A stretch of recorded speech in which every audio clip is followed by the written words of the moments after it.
হাজার বছর আগের কথা। পাল রাজাদের যুগে বৌদ্ধ সিদ্ধাচার্যরা লিখেছিলেন আমাদের ভাষার প্রথম গান।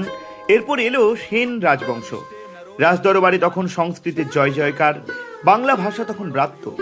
সাধারণ মানুষের মুখের বুলি হয়েই সে টিকে রইল আড়ালে।